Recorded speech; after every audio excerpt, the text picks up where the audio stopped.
The annual Crunchyroll Anime Awards are back. If you've been following these ever since their release back in 2017, which is a total of 5 years now, you would know that the track record these bring is not exactly a good one. In fact, some might even go as far as to say they're absolutely garbage.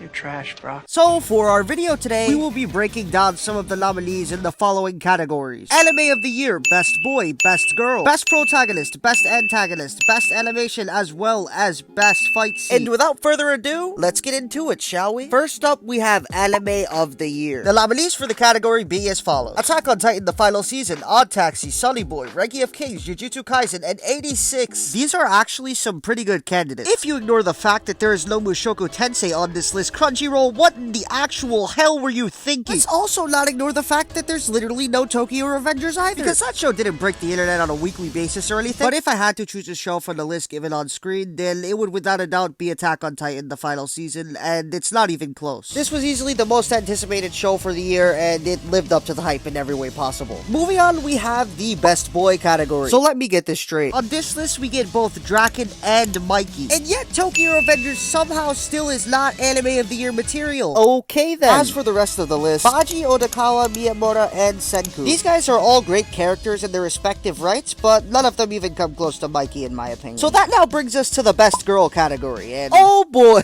this one is interesting. It goes without saying that compared to the other categories we've seen so far, this one is easily the most balanced and therefore will be the most hard to pick. When I think of the term Best Girl, the first person to come to mind for me is Komi-san. So 100% in my opinion, she wins this category by default. However, both Nobara and Ayoto are probably the next best thing. Here we arrive at the Best Protagonist category. What the f*** is this? Are we just going to sit here and act like Mushoku Tensei doesn't exist at all, Crunchyroll? I don't care what anyone says, Rudy definitely should have been on this category. So, who do I think deserves to win? If I'm being honest, I don't particularly care for anyone on this list other than Yuji or Eren, and if you're comparing those two, Eren all the way. And the rest? No.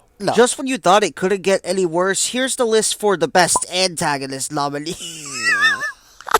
The only reasonable pick here is Shigaraki, and while he is a great character, I think that says a lot about this guy. As great of a character as Eren is, I don't really see the need for him to be on the antagonist list, considering he's already on the protagonist list. As for Echidna, while she is a great character overall, she's not even the main antagonist of ReZero Season 2. That spot rightfully belongs to Roswell, who clearly doesn't exist according to Crunchyroll. Don't even get me started on the ripoff Jeremiah Gottwald from Code Geass, bro. And if you honestly think that Teta Kisaki is one of the best antagonists of this year, then what is wrong with you? And for the second to last category, we have Best Animation. Of course, the one category that Mushoku Tensei actually manages to make it into is the one that it doesn't win. You can thank Mugen Train for that one. Goddamn Demon Slayer and their beautiful animation, obviously being the clear winner of this category. And with that, we have finally reached the last of the anime awards that I'm going to be showing you in today's video. But before we get into that, I just wanted to remind you all very quickly that you can support the channel by dropping a like and subscribing to the channel today for more content like this in the future. Last but not least, we have the Best Fight Scene. Quite honestly, at this point, I'm just convinced Crunchyroll put a bunch of names in a hat and decided, yeah, okay, this'll work. How did a fight scene from a literal slice of life anime manage to make its way onto this list? And as far as the other competitors for this one, Naruto vs. Jigen is absolutely made. I'd say it's a toss-up between Vivi vs. Yugo or either two of the Jujutsu Kaisen fights. And that, my friends, marks the end of the 2022 Crunchyroll Anime Awards. Thank you so much for watching, and I will see you all in the next one.